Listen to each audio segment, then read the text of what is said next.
Bismillahirrahmanirrahim. Assalamualaikum warahmatullahi wabarakatuh.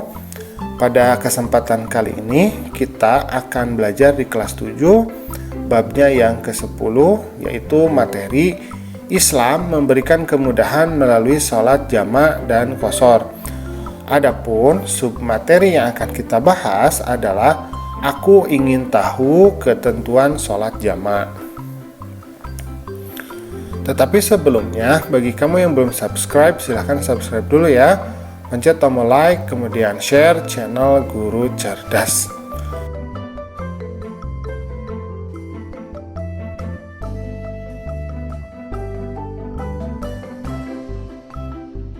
Oke, kita lanjutkan ke pembelajaran. Nah, sholat jamak ini artinya sholat fardu yang dikumpulkan atau digabungkan. Maksudnya, sholat jamak menggabungkan dua sholat fardu dan mengerjakannya dalam satu waktu saja. Nah, untuk sholat jamak ini hanya berlaku untuk dua sholat ya. Yang pertama adalah zuhur dan asar, kemudian maghrib dan isya. Jadi tidak boleh misalkan zuhur dan subuh, atau asar dan maghrib ya, atau isya dan subuh, tidak bisa. Ini hanya berlaku bagi zuhur dan asar. Jadi zuhur itu pasangannya asar, kemudian maghrib dan isya. Nah, maghrib pasangannya adalah isya, seperti itu ya. A'udzubillahi minasyaitonirrajim. Bismillahirrahmanirrahim.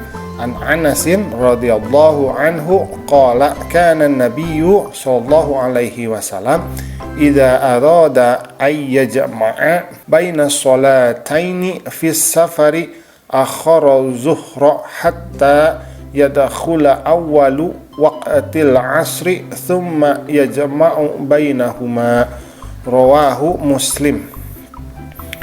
Dari Anas radhiyallahu anhu, ia berkata, apabila Nabi Muhammad hendak menjamak antara dua sholat ketika dalam perjalanan, maka beliau mengakhirkan sholat zuhur hingga awal waktu asar. Kemudian beliau menjamak antara keduanya. Hadis riwayat Muslim.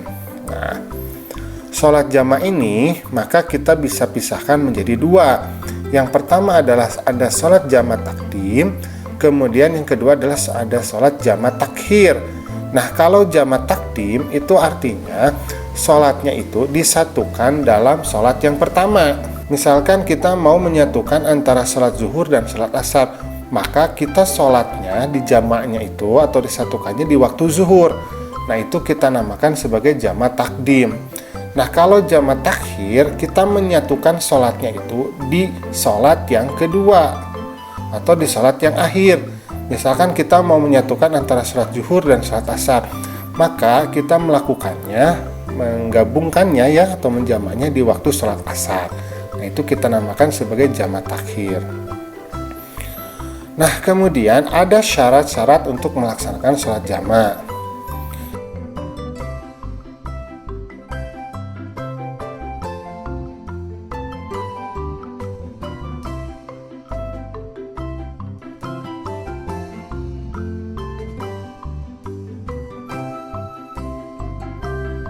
Yang pertama adalah pada saat sedang melakukan perjalanan jauh. Nah, jarak tempuhnya tidak kurang dari 80,64 km.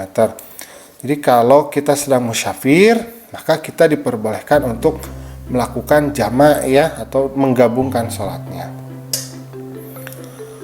Kemudian yang kedua adalah perjalanan yang dilakukan bertujuan baik, bukan untuk kejahatan dan maksiat. Jadi kalau misalkan perjalanannya adalah perjalanan biasa, misalkan mau mengunjungi saudara, mau berwisata, itu tidak apa-apa. Tapi kalau untuk kejahatan itu tidak boleh, misalkan mau merampok itu tidak boleh.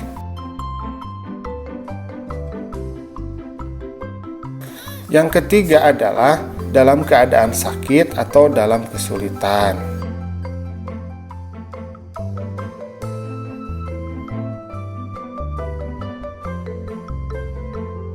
Kemudian yang keempat, sholat yang dijamak adalah sholat adaan, artinya sholat tunai, bukan sholat qadha.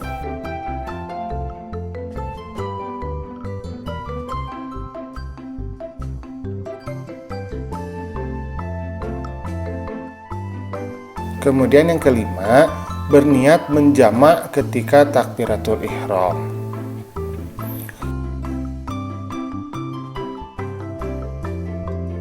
Nah, alhamdulillah pembelajaran kita pada kesempatan kali ini sudah selesai.